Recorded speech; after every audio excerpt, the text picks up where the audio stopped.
and I do good. Okay. Well, all right, so compound inequalities are, they're used a lot in the world that we live in. And like, I just, one example I can think of is, I have this old refrigerator in my basement, and it kept turning off. And then I was like, well, crap, you know, the refrigerator's probably like way broke, and I'll have to get a new one. But then when the guy came out, he said, well, it just needs a new thermostat. And so that got me thinking, well, so what happens is, in a refrigerator, it doesn't have to be exactly 38 degrees or whatever. It can be 40 degrees, or it could be down to like 34 degrees. As long as it's within there, your refrigerator is going to run fine. Well, that's actually a compound inequality. What that's saying is the temperature of the refrigerator needs to be between, what was the numbers I said? 38 and 34. You guys with me on that? Yep. That's a compound inequality because it needs to be greater than or equal to 34, less than or equal to 38. Two things at the same time. Are you guys with me on this? Okay, so what I've got here first is we're going to translate some statements. Translate and graph on a number like that. Okay. And our first example says a number C is less than 5 and greater than or equal to -2. So, I guess I want you to write this down, but I don't want you to work the problems this way necessarily. But while we're exploring this on our first example, is it clear to everybody that there's two inequalities here? Yep. Yeah. So what you might do, and again, I personally don't do this, but since we're learning, is you might say, all right, a number C is less than 5.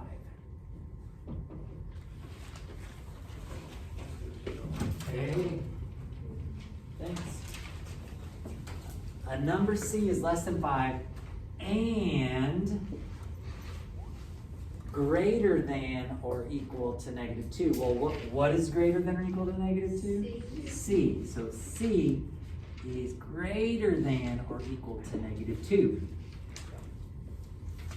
But then you realize, wait a second, if C is less than 5 and greater than -2, that means that C is between what two numbers? 5 and 5 and -2, so you're going to write it a little bit differently. You're going to write C in the middle.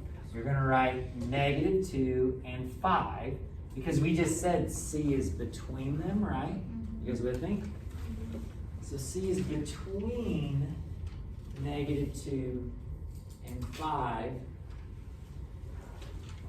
Put C in the middle, and then look at what we have here. C is greater than or equal to -2. So which way does the symbol need to go? Towards C. Oh yeah, that's weird. Greater than or equal to -2. And C is what? Less than 5. That's how you write it. That's what I put. Wait, how do you graph that? Well, I'll show you. It's actually pretty easy, okay? So ladies and gentlemen, again, I usually skip this step because as soon as I see what? And I know that it's going to be in between. So I'll put the smaller number to the left, because on the number line, the smaller numbers always go on the left. So smaller number on the left, bigger number on the right, and then I just got to make sure to have my inequality symbols going the right direction. Question, Kylie? Okay, is that like solved? That's Yeah. like the problem is solved. It is solved. You don't do anything. And the reason it's solved is because you see how C is by itself inside there? Yeah. That's actually solved, yeah. Okay. We're gonna see some problems where they're not solved, Okay. and then we'll work with them. Now it asks us to graph this on a number line, and here's what I want you to do. I don't want you to have a cluttered number line necessarily. I just want you to put the smaller number on the number line, the bigger number on the other side of the number line, circle or a dot on the -2. Dot. Circle or a dot on the 5. Circle. And then check this out. It's an and problem, so we should be shading in the middle, but it's always a good idea to double check. C is less than 5. Do you guys see how that's going to be that way? Yeah. C is what? See how it's that way? As soon as you have your arrows going towards each other, I want you to shade in the middle. Shade in the middle. So I don't have to worry about shading. You what? Oh, did I say sometime that you didn't have to shade? No, I don't have to worry about shading. Actually, yeah, you will. 'Cause Well, I'll be checking to make sure you got that filled in. Is that what you mean? No, I meant Oh. the shading. Which way Actually, it goes. you will. Like, in later, what we have to do, like the one could be going the other way and one could be going that way.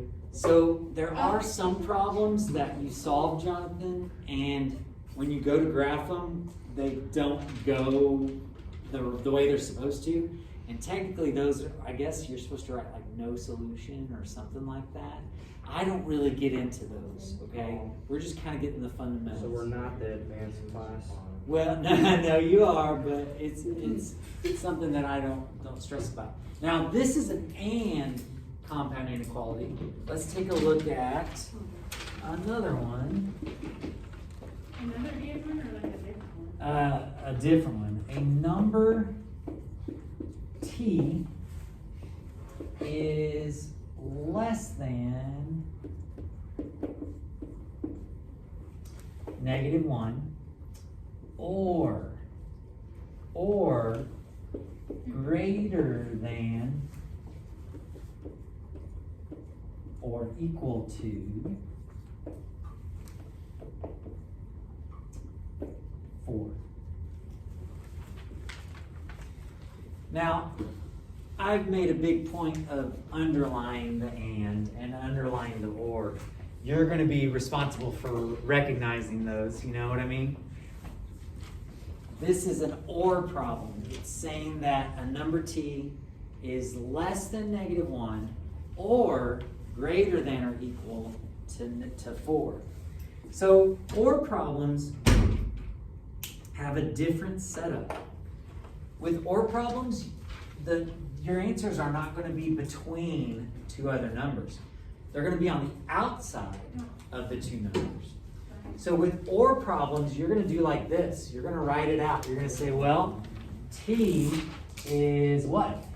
Is less than -1. Less than -1. And then you write out or, what number were we talking about again?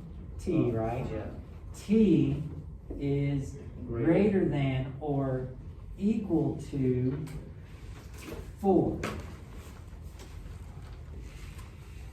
And you keep it separated because it's not this kind of relationship. T is not going to be between them. And let me show you what the graph looks like. -1 is smaller, right? Yep. Yeah. Circle or a dot on the -1. Circle. Circle or a dot on the 4. A dot. Wait, so we just leave it with the or? Yeah. Oh, alright. And then check out the shading. T is less than -1. Which way is that? The other way. To the left. And you could do arrows if you want to on this one. T is greater than or equal to 4. That's which way? To the right, isn't it? Yeah.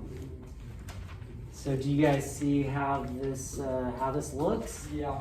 So with or problems, it's kind of wacky. You leave it written with what in the middle? Or. Have you guys seen these types of problems before, or is this is new? Isn't it? New. It's new. It's new. Okay. Now, an example for this, Well, I hate that this is the example I always think of, but back in the first Gulf War, I was pretty young, but they made a big thing about this no-fly zone over Kuwait. This no-fly zone, and they gave the latitude for it. They said it was from such and such latitude to such and such latitude was the no-fly zone. Well, that meant you could fly above it, or you could fly below it, but within that country or city, you couldn't fly in between. So that is a compound inequality of or, where you can fly one place or the other place, but you can't fly in the middle. Does that kind of make sense? And the thing was they would say that if you did fly in the middle, we'd shoot you down, no questions asked. That's why they called it a no-fly zone. Well, because tensions were high and everybody hated each other, so they were like, hey, if we don't know who it is flying in our airspace, we're going to shoot you down. Sounds peaceful. Yeah, I mean, it sounds like the way to live, you know. Yeah. Like living on the edge, you know. Yeah, excitement. Well, do you guys have questions before I erase these? Hold on, I'm writing that down really quick.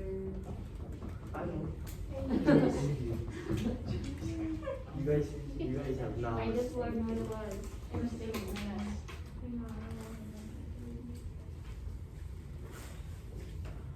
Should I go ahead? You guys been living I'll leave like that. you guys don't know anything.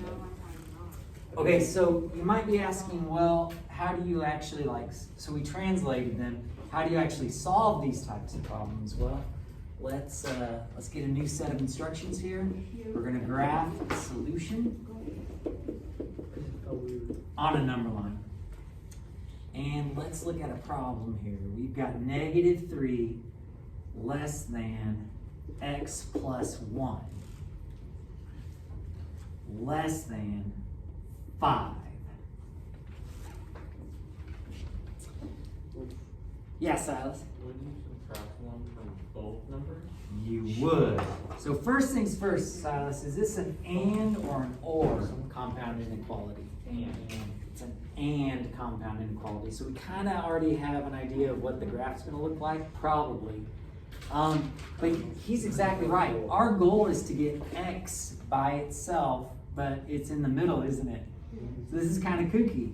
We need to undo the plus 1 by subtracting 1. But what's interesting about it is we've got to maintain the equality on this side and on this side. So you're kind of working at like two problems in one. Are you guys with me on that? What do you get? -4. -4. And 4. 4. What did I say? So it's solved, and then you're ready to I graph wrote it. down 5. What you grade? Oh my god. B. Just better be showing you know how to subtract. Circles or dots?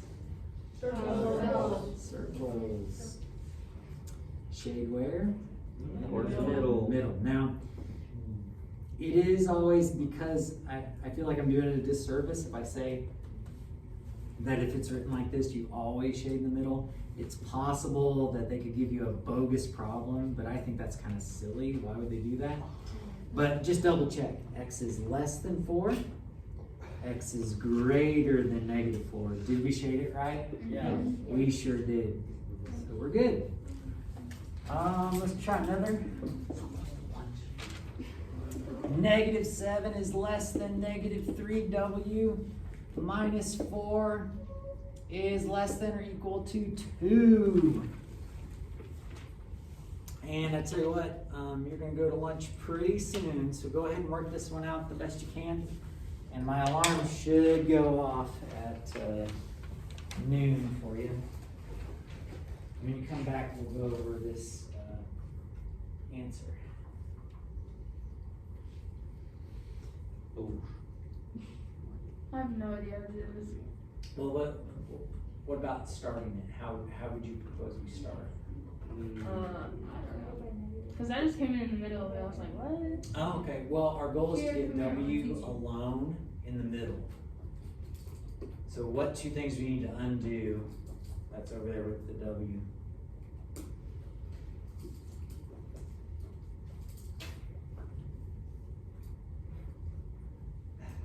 interesting.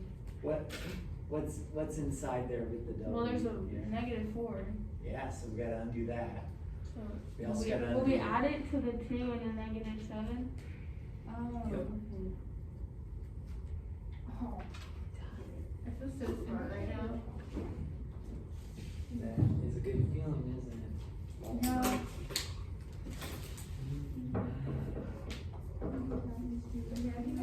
Can you check mine? Yeah. Let's wait till after lunch. Okay. Yeah. You wanna check with each other, that's fine. What do you get? I got one is greater than W and W is. Oh, it's negative. That's what I got.